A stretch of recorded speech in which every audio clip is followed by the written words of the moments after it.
Hi students, welcome back to our classes. हम लोग second unit को करते करते पार्ट 9 पे आ चुके हैं। और अगर आप लोगों ने मेरे सारे लेक्चर्स को रिलीजियसली फॉलो करा है तो आपकी एग्जामिनेशन की बहुत अच्छी तैयारी हो चुकी होगी। ठीक है। अब इस लेक्चर के अंदर हम इंटेलेक्चुअल डेफिशिएंसी की बात करेंगे। ठीक है, बहुत ही रिलेटेड टॉपिक चलते आ रहे हैं। इससे पहले मैंने आप लोगों को स्लो लर्नर्स और डिसलेक्सिया की वीडियो शेयर करी हैं। देखो, इंटेलेक्चुअल डिफिशियंसी को एक टाइम पे मेंटल रिटार्डेशन कहते थे, है ना। मेंटली ये इंसान रिटार्डेड है। ओके। क्योंकि इनकी जो इंटेलिजेंस होती है वो एवरेज इंसान की इंटेलिजेंस के काफी नीचे रहती है। जिन लोगों में ये इंटेलेक्चुअल डिफिशियंसीज होती हैं वो नई चीजें तो सीख लेते हैं लेकिन काफी धीरे। ठीक है। इंटेलेक्चुअल डेफिशिएंसी को ही इंटेलेक्चुअल डिसेबिलिटी या फिर इंटेलेक्चुअल डेवलपमेंट डिसऑर्डर भी कहते हैं। और ये टर्म हम तब यूज करते हैं जब एक इंसान की कुछ लिमिटेशंस होती हैं, यानी उसके जो मेंटल जो दिमागी फंक्शंस हैं वो थोड़ी कुछ कसर हो। वो कम्युनिकेट नहीं कर पाए ढंग से, अपना ध्यान ढंग से नहीं रख पाए, है ना। और थोड़े स्लो रहे, मतलब जितना होना चाहिए उसके कंपैरिजन में स्लो चले। ऐसी जो डिसेबिलिटीज होती हैं ऐसे लोगों में, वो थोड़ा धीरे ही चलते हैं और बाकी बच्चों के कंपैरेटिवली धीरे धीरे ही डेवलपमेंट उनकी होती है। ठीक है। अब इस डिसेबिलिटी को है 3 पीरियड में बांटा गया है। सबसे पहला हमारा आता है टेम्पररी टोटल डिसेबिलिटी। ये वो पीरियड रहता है जिसमें जो अफेक्टेड पर्सन है वो किसी भी तरह से अपना काम कर ही नहीं सकता है और उसको इस पीरियड के दौरान मेडिकल ट्रीटमेंट मिल रहा होता है, ऑर्थोपेडिक, ऑडिटरी या स्पीच डिसेबिलिटी के लिए। ठीक है। टेम्पररी पार्शियल डिसेबिलिटी, इसमें जो एक इंसान है gain the status when he और she is able to start some useful vocation, यानी कि जब उसका कुछ हद तक उसने स्टार्ट कर दिया है कुछ यूजफुल वोकेशन करना। ठीक है। नाउ परमानेंट डिसेबिलिटी, इस केस में डैमेज होता है body part which is incurable, treatment के बाद भी कुछ नहीं हो सकता। ठीक है। देखो, टोटल डिसेबिलिटी जिसमें पूरी तरह से अफेक्टेड है, पार्शियल जिसमें कुछ हद तक काम कर रहा है, एंड परमानेंट डिसेबिलिटी जिसमें पूरी तरह डैमेज है। कॉजेस क्या होते हैं इंटेलेक्चुअल डिसेबिलिटी के? रिसर्चर्स का मानना है कि कोई भी चीज जो कि नॉर्मल जो डेवलपमेंट है ब्रेन की उसमें इंटरफेयर करता है तो उससे इंटेलेक्चुअल डिसेबिलिटी हो सकती है। ठीक है। ये जो डिसऑर्डर है ये आपके किससे कैरेक्टराइज होगा कि एक इंसान की बेसिक जो मेंटल एबिलिटी है, जैसे जजमेंट करने की, प्लानिंग, रीजनिंग की, वो इफेक्ट हो रही हो। अब इसके कॉजेज रहते हैं, सबसे पहला जेनेटिक। जेनेटिक क्या है? देखो, जब एक पर्सन जो है ऐसी अबनॉर्मलिटीज जो ये इंटेलेक्चुअल डिसेबिलिटी है इसको जीन्स में मिल रही है। ठीक है। यानी कुछ जीन्स का जो ट्रांसफर होता है पेरेंट्स से बच्चों में, उसके अंदर आते हुए कुछ जीन्स से लिंक इशू आ रहा है। दूसरा फिजिकल, कुछ जो लोग होते हैं जिनमें इंटेलेक्चुअल डिसेबिलिटी होती है ना, हैव नो स्ट्रक्चरल अबनॉर्मलिटी, हो सकता है उनका ब्रेन बिल्कुल ठीक है लेकिन मतलब ज्यादातर लोगों का ठीक ही होता है, 10 से 15% लोग जो हैं उनका देखा गया है कि उनका जो नर्वस सिस्टम है वो कुछ डिसफंक्शन दिखा रहा है। तो इन फिजिकल डिसफंक्शंस की वजह से भी इंटेलेक्चुअल डिसेबिलिटी होती है। एनवायरमेंटल, जब देखो प्रेगनेंसी के टाइम पे अगर कोई इश्यू हो जाता है मदर को, तो वो क्या होगा, जो फीटल ब्रेन है उसके डेवलपमेंट के साथ इंटरफेयर करेगा। जैसे अगर मदर ड्रग्स ले रही हैं, अल्कोहल ले रही हैं या कोई इंजेक्शन ले रही हैं, इससे बच्चे के अंदर बहुत फर्क पड़ सकता है। ठीक है। क्योंकि बच्चे को क्या हो रहा है, उसका एक्सपोजर हो रहा है टॉक्सिन्स से, और वो इतना छोटा है। फिर आपका क्या आता है, इमोशनल फैक्टर्स। जो मेंटली रिटार्डेड लोग होते हैं वो इमोशनली काफी मैल एडजस्टेड होते हैं। कैसे? देखो, इनके अंदर ना इमोशनल इम्बैलेंस रहता है और इस इमोशनल इम्बैलेंस की वजह से ही ना ये कहीं पे एडजस्ट हो पाते हैं और इनके अंदर ये डिसेबिलिटी अराइज हो जाती है। सोशियोलॉजिकल फैक्टर्स, ये भी काफी इंटेलेक्चुअल डिसेबिलिटी में कंट्रीब्यूट करते हैं। कुछ लोगों का मानना है कि ये कंडीशन जो है ये फैमिली की सोशल और इकोनॉमिक कंडीशन की वजह से भी अराइज होती है। ठीक है। साइंस एंड सिंबल्स क्या हैं इसके, कि कैसे आप पहचानोगे कि कोई इंसान मेंटली रिटार्डेड है या फिर इंटेलेक्चुअली डिसेबल्ड है? बच्चा जो है वो बाकी बच्चों के कंपैरेटिवली धीरे उठना बैठना चलना सीखेगा। बोलना भी बाद में होगा उसका। वो चीजें याद नहीं रख पाए। ठीक है। उनको ये नहीं पता है कि कैसे चीजों के लिए पे करना है, सोशल रूल्स क्या हैं, चीजों को सॉल्व कैसे करना है, लॉजिक कैसे लगाना है। तो ये सब चीजें हैं। ठीक है।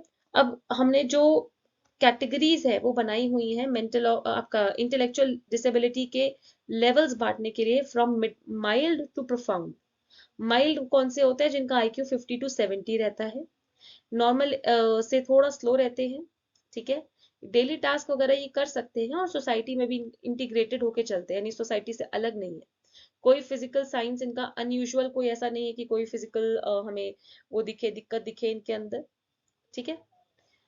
And it should be sign which is SIGN। ठीक है, फिजिकल साइंस कुछ नहीं दिखते। और उसके बाद इनके अंदर रीडिंग और जो मैथ स्किल्स हैं वो 3rd to 6th क्लास की मैथ स्किल्स ये लोग आराम से कर सकते हैं।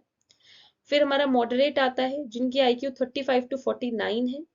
ऐसे लोगों को हम फीबल माइंडेड भी कहते हैं। ठीक है। ये सिंपल एक्टिविटीज में पार्टिसिपेट कर सकते हैं और सुपरवाइज टास्क यानी जिसमें इनको कोई सुपरवाइज कर रहा हो।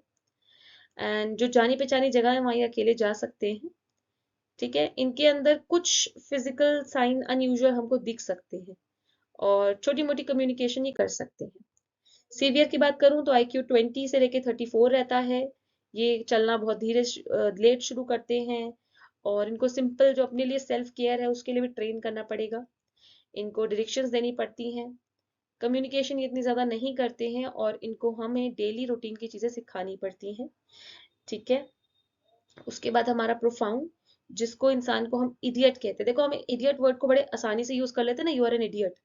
बट ये इडियट वर्ड देखो किसके लिए यूज़ किया जाता है? जिनकी IQ <20 है। हर एरिया, लाइफ के हर एरिया में उनका डिले ही चलता है। ठीक है। उनमें सेल्फ केयर नहीं कर पाते हैं खुद से ये लोग। कुछ इनमें abnormalities होती हैं और इनको अपनी केयर के लिए एक अटेंडेंट चाहिए रहता है। ठीक है। हर इंसान जिसकी इंटेलेक्चुअल डिसेबिलिटी है वो आपस में इंडिविजुअल से अलग है। सबके अपने अपने चैलेंजेस हैं। ठीक है। तो इनके लिए क्या हमें है? देखो, इनको स्पेशल टीचिंग और ट्रेनिंग चाहिए, सपोर्ट चाहिए जिंदगी के हर छोटी मोटी प्रॉब्लम सॉल्व करने के लिए। इंटरपर्सनल रिलेशनशिप यानी आपस में ये रिलेशनशिप्स मेंटेन नहीं कर पाते हैं, इसीलिए इनको जॉब ढूंढने और करने में दिक्कत रहती है। डेली फंक्शंस को निभाने में डिफिकल्टी रहती है। इस कभी कभार इसके चलते इनको सुसाइडल थॉट्स भी आते हैं। ठीक है। अब एडजस्टमेंट क्या है? स्टूडेंट्स की एडजस्टमेंट क्या है with in for the students with an intellectual impairment, यानी जिन बच्चों में इंटेलेक्चुअल इम्पेयरमेंट है उनके लिए एडजस्टमेंट कहाँ कहाँ हो सकती है? एडजस्टमेंट इन प्लानिंग, यानी कि इनके लिए प्रॉपर प्लानिंग की जाए, प्रॉपर एजुकेशन सिस्टम सेटअप किया जाए। टीचिंग, पूरा प्रॉपर सिस्टम आउटलाइन होना चाहिए कि इनको क्या पढ़ाया जाएगा। नए नए स्किल्स लाए जाएं, टीम वर्क बताया जाए, है ना। कॉम्प्लेक्स मटेरियल ना लेकर आओ, इतना कॉम्प्लेक्स सा, छोटे छोटे टास्क रख के करें। फिर कुछ असेसमेंट में हम एडजस्टमेंट कर सकते हैं, जैसे कि इनकी असेसमेंट जो है हम लोग उसका टाइम, उसका स्टाइल ऑफ असेसमेंट थोड़ा चेंज कर दें। फिर उसके बाद वर्बल प्रेजेंटेशंस वगैरह हम ले लें।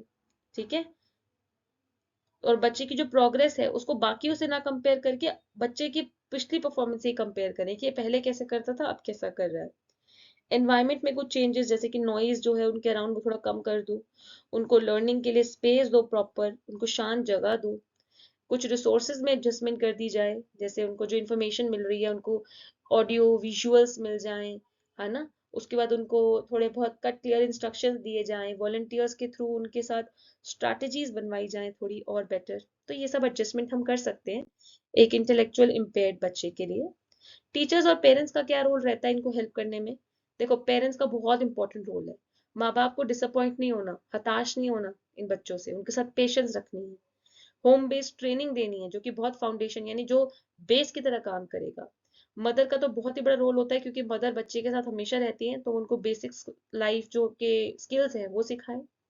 और जो एक्सपीरियंस एडल्ट लेडीज हैं घर के अंदर, उनको पता होता है कि हर डेवलपमेंट स्टेज के माइलस्टोन्स क्या है, यानी है ना, इतने साल में बच्चा ये करना शुरू कर देता है।